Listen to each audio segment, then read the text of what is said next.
हरे कृष्णा दोस्तों। तो आज हम अध्याय 2 की स्टार्टिंग करेंगे और अध्याय 2 हमारा है गीता का सार। तो अध्याय 1 हमारा कंप्लीट हो चुका था, उसके पार्ट 3 बने थे, पार्ट 1, 2, 3। तो अब अध्याय 2 की बारी है और अध्याय 2 है गीता का सार। तो देखते हैं इसके कितने पार्ट बनेंगे। तो कंटिन्यू करते हैं पहले श्लोक के साथ। संजय ने कहा,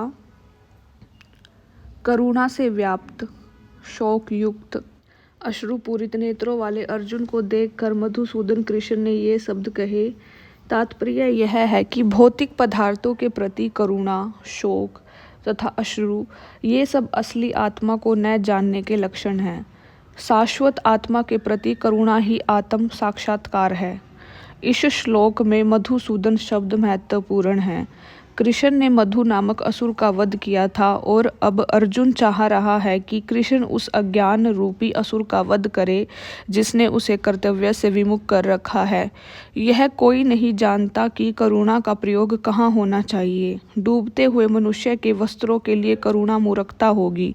अज्ञान सागर में गिरे हुए मनुष्य को केवल उसके बाहरी पहनावे अर्थात स्थूल शरीर की रक्षा करके नहीं बचाया जा सकता। जो इसे नहीं जानता और बाहरी पहनावे के लिए शोक करता है वह शूद्र कहलाता है, अर्थात वह वृथा ही शोक करता है। अर्जुन तो क्षत्रिय था, अतः उससे ऐसे आचरण की आशा न थी, किंतु भगवान कृष्ण अज्ञानी पुरुष के शोक को विनष्ट कर सकते हैं और इसी उद्देश्य से उन्होंने भगवत गीता का उपदेश दिया। यह अध्याय हमें भौतिक शरीर तथा आत्मा के वैश्लेषिक अध्ययन द्वारा आत्म साक्षात्कार का उपदेश देता है, जिसकी व्याख्या परम अधिकारी भगवान कृष्ण द्वारा की गई है। यह साक्षात्कार तभी संभव है जब मनुष्य निष्काम भाव से कर्म करे और आत्मबोध को प्राप्त हो। श्री भगवान ने कहा, हे अर्जुन, तुम्हारे मन में यह कलंश आया कैसे? यह उस मनुष्य के लिए तनिक भी अनुकूल नहीं है जो जीवन के मूल्य को जानता हो। इससे उच्च लोक की नहीं अपितु अपयश की प्राप्ति होती है। तात्पर्य यह है कि श्री कृष्ण तथा भगवान अभिन्न हैं, इसलिए श्री कृष्ण को संपूर्ण गीता में भगवान ही कहा गया है। भगवान परम सत्य की प्रकाष्ठा हैं। परम सत्य का बोध ज्ञान की 3 अवस्थाओं में होता है। ब्रह्मा या निर्विशेष सर्वव्यापी चेतना, परमात्मा या भगवान का अंतर्मयी रूप जो समस्त जीवों के हृदय में है, तथा भगवान या श्री भगवान कृष्ण। श्रीमद् भगवत में परम सत्य की यह धारणा इस प्रकार बताई गई है। परम सत्य का ज्ञाता परम सत्य का अनुभव ज्ञान की 3 अवस्थाओं में करता है और ये सब अवस्थाएं एक रूप हैं। ये ब्रह्मा, परमात्मा तथा भगवान में के रूप में व्यक्त की जाती हैं। इन 3 दिव्य पक्षों को सूर्य के दृष्टांत द्वारा समझाया जा सकता है, क्योंकि उसके भी 3 भिन्न भिन्न पक्ष होते हैं, यथा धूप प्रकाश, सूर्य की सतह तथा सूर्यलोक स्वयं। जो सूर्य के प्रकाश का अध्ययन करता है वह नौसिखिया है। जो सूर्य की सतह को समझता है वह कुछ आगे बढ़ा हुआ होता है और जो सूर्यलोक में प्रवेश कर सकता है वह उच्चतम ज्ञानी है। जो नौसिखिया सूर्य प्रकाश, उसकी विश्व व्याप्ति तथा उसकी निर्विशेष प्रकृति के अखंड तेज के ज्ञान से ही तुष्ट हो जाता है, वह उस व्यक्ति के समान है जो परम सत्य के ब्रह्मा रूप को ही समझ सकता है। जो व्यक्ति कुछ अधिक जानकार है वह सूर्य गोले के विषय में जान सकता है, जिसकी तुलना परम सत्य के परमात्मा स्वरूप से की जाती है। जो व्यक्ति सूर्यलोक के अंतर में प्रवेश कर सकता है उसकी तुलना उससे की जाती है जो परम सत्य के साक्षात रूप की अनुभूति प्राप्त करता है।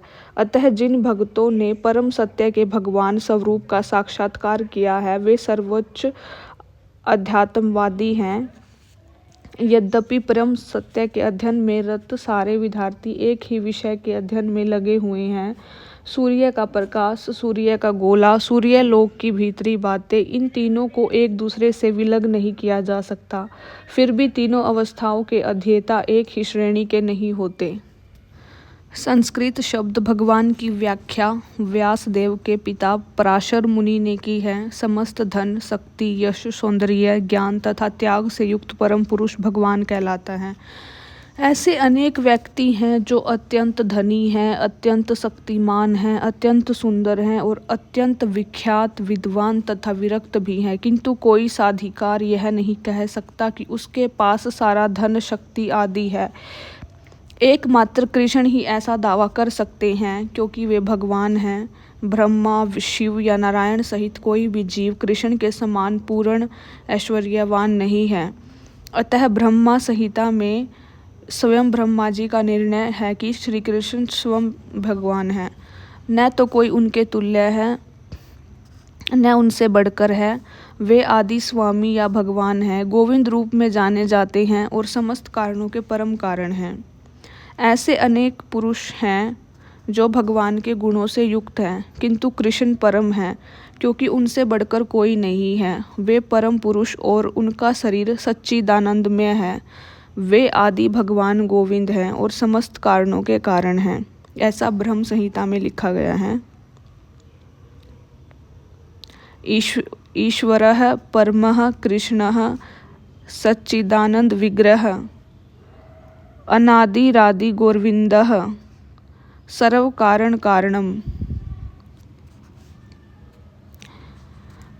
एते चांस्कलाः पुंसः कृष्ण सतु भगवान स्वयं इंद्रारिव्याकुलम लोकम मृडयन्ति युगे युगे। यहाँ पर वर्णित सारे अवतारों की सूचियाँ या तो भगवान की अशंकलाओं अथवा पूर्ण कलाओं की है, किंतु कृष्ण तो स्वयं भगवान हैं।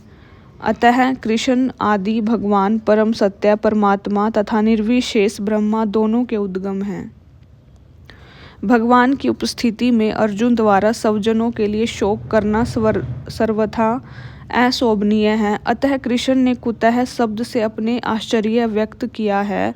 आर्य जैसी सभ्य जाति के किसी व्यक्ति से ऐसी मलिनता की उम्मीद नहीं की जाती।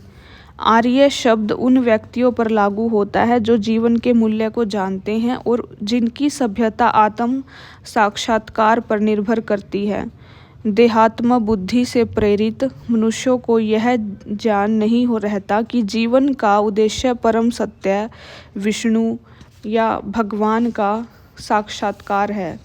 वे तो भौतिक जगत के बाह्य स्वरूप से मोहित हो जाते हैं, अतः वे यह नहीं समझ पाते कि मुक्ति क्या है। जिन पुरुषों को भौतिक बंधन से मुक्ति का कोई ज्ञान नहीं होता, वे अनार्य कहलाते हैं।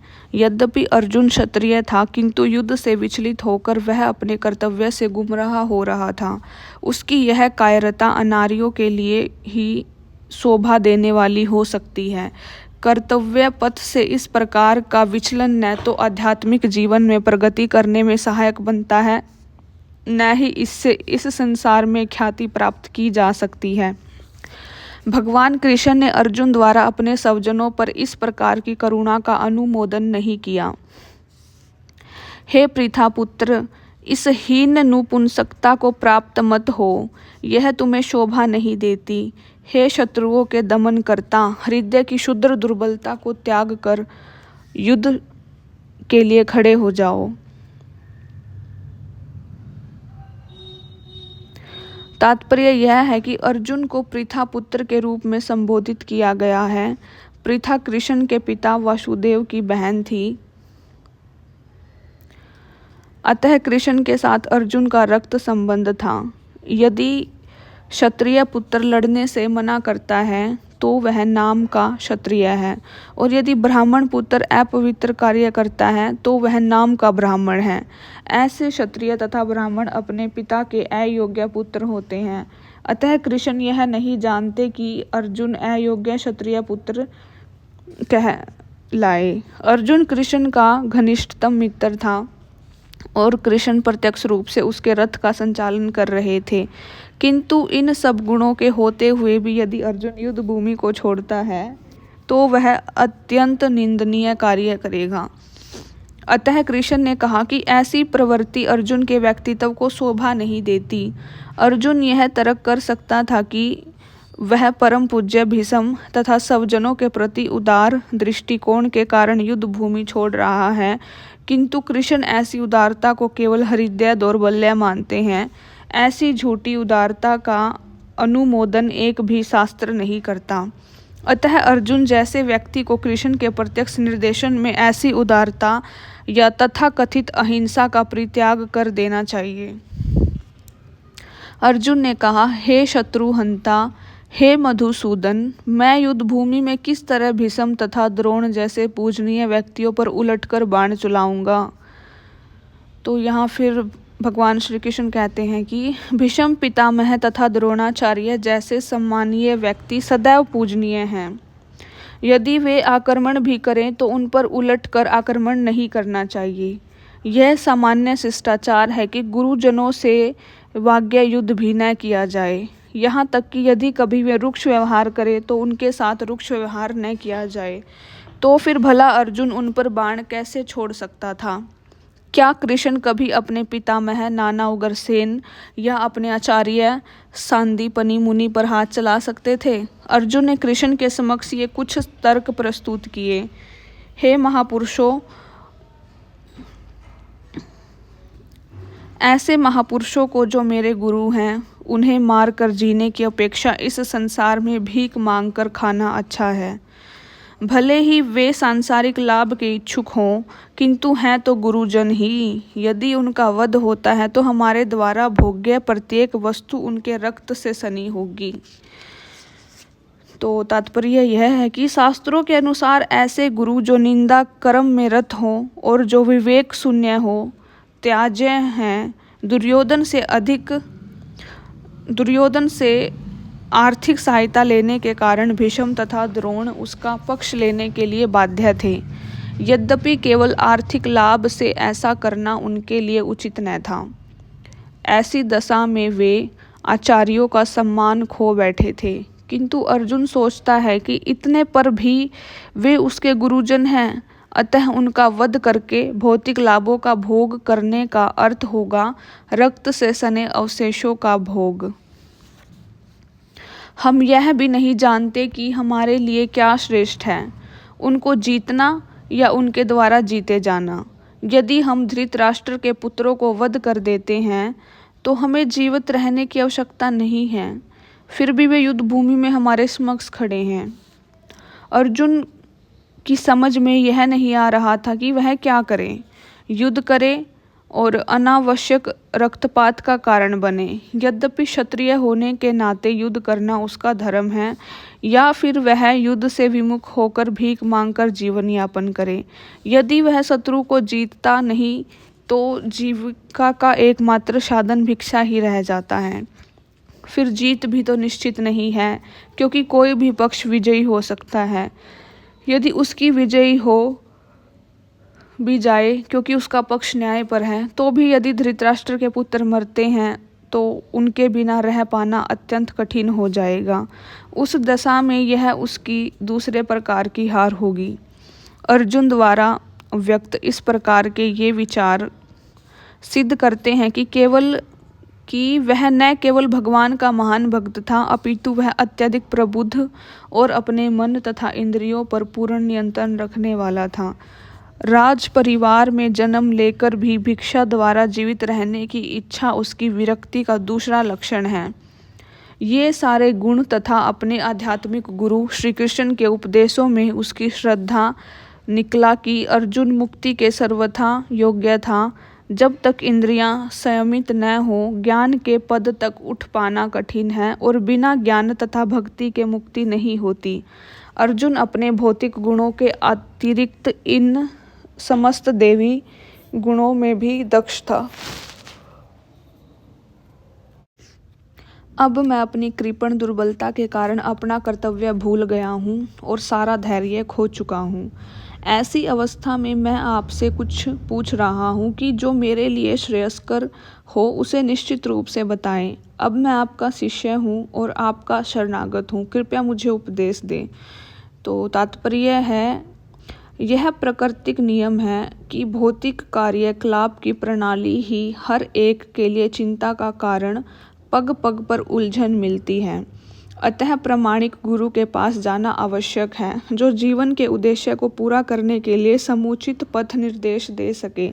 समग्र वैदिक ग्रंथ हमें यह उपदेश देते हैं कि जीवन की अनचाही उलझनों से मुक्त होने के लिए प्रामाणिक गुरु के पास जाना चाहिए। ये उलझनें उस दावाग्नि के समान हैं जो किसी के द्वारा लगाए बिना भभक उठती हैं। इसी प्रकार विषव की स्थिति ऐसी है कि बिना चाहे जीवन की उलझनें स्वतः उत्पन्न हो जाती हैं। कोई नहीं चाहता कि आग लगे, किंतु फिर भी वह लगती है और हम अत्यधिक व्याकुल हो उठते हैं। अतः वैदिक वाङ्मय उपदेश देता है कि जीवन की उलझनों को समझने तथा उनका समाधान करने के लिए हमें परंपरागत गुरु के पास जाना चाहिए। जिस व्यक्ति का प्रामाणिक गुरु होता है वह सब कुछ जानता है। अतः मनुष्य को भौतिक उलझनों में न रहकर गुरु के पास जाना चाहिए। यही इस श्लोक का तात्पर्य है। आखिर भौतिक उलझनों में कौन सा व्यक्ति पड़ता है? वह जो जीवन की समस्याओं को नहीं समझता। बृहदारण्यक उपनिषद में व्याकुल व्यग्र मनुष्य का वर्णन इस प्रकार हुआ है। कृपण वह है जो मानव जीवन की समस्याओं को हल नहीं करता और आत्म साक्षात्कार के विज्ञान को समझे बिना कुकर सूकर की भांति इस संसार को त्याग कर चला जाता है। जीव के लिए यह मनुष्य जीवन अत्यंत मूल्यवान निधि है, जिसका उपयोग वह अपने जीवन की समस्याओं को हल करने में कर सकता है।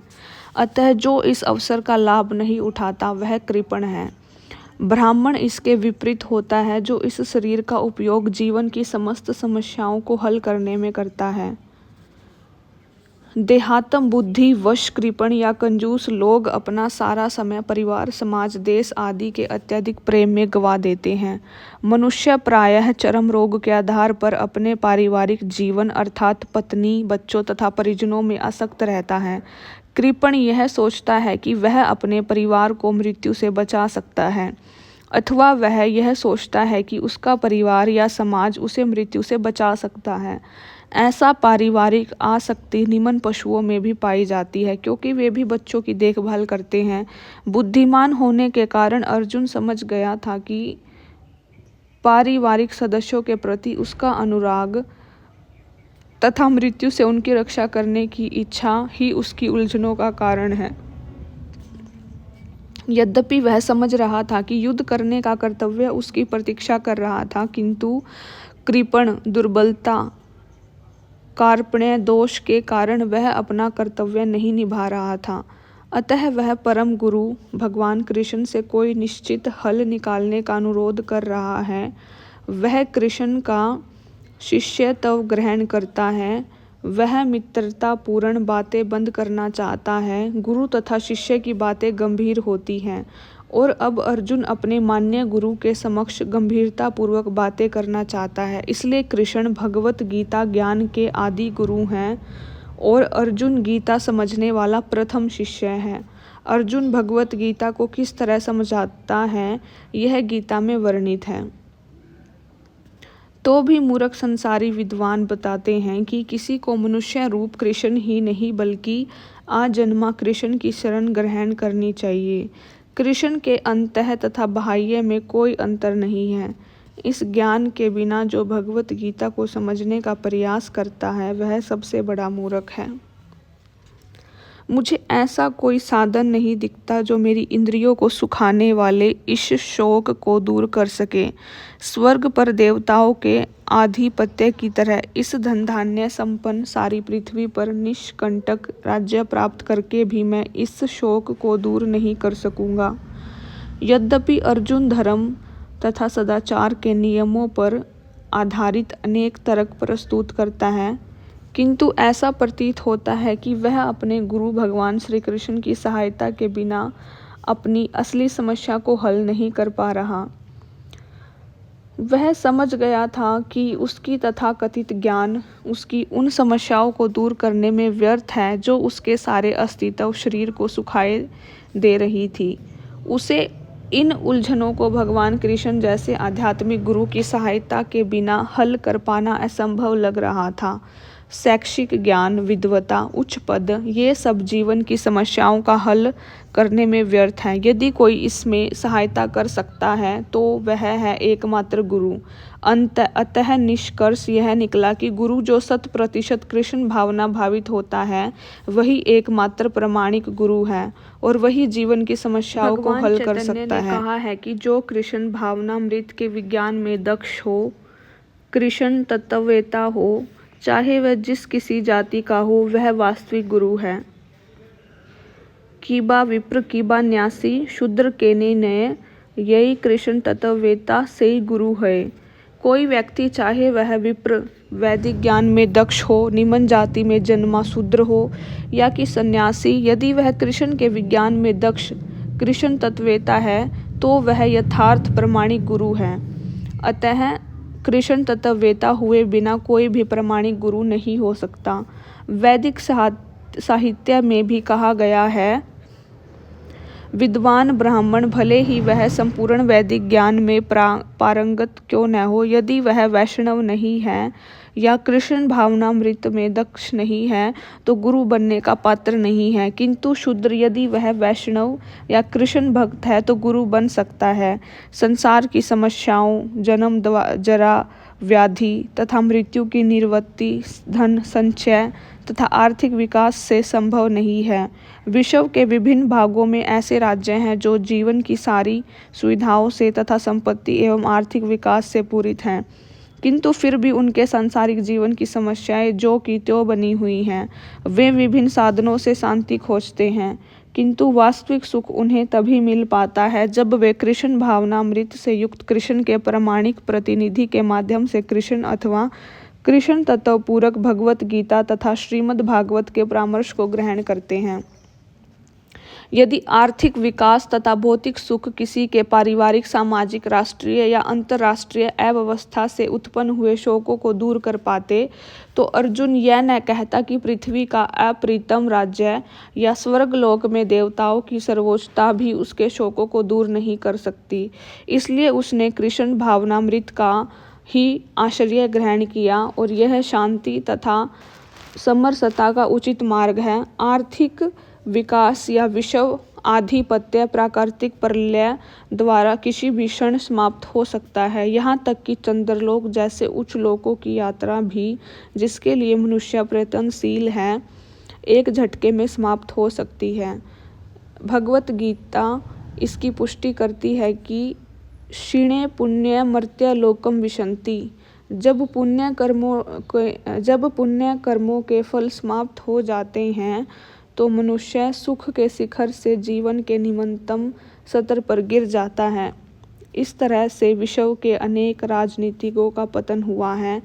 ऐसा अधः पतन शोक का कारण बनता है। अतः यदि हम सदा के लिए शोक का निवारण चाहते हैं तो हमें कृष्ण की शरण ग्रहण करनी होगी, जिस तरह अर्जुन ने की। अर्जुन ने कृष्ण से प्रार्थना की कि वे उसकी समस्या का निश्चित समाधान कर दे और यही कृष्ण भावनामृत की विधि है। ठीक है गाइज, ये था पार्ट 1 अध्याय 2 का। तो आज इसको यहीं पे समाप्त करते हैं, संपन्न करते हैं। तो नेक्स्ट पार्ट के लिए वेट करें। आई होप आप लोगों को ये अच्छा लगा होगा। तो आज के लिए इतना ही। Thank you so much everyone बने रहने के लिए वीडियो में लास्ट तक। So don't forget to like, share, comment. जय श्री राम, हरे कृष्ण।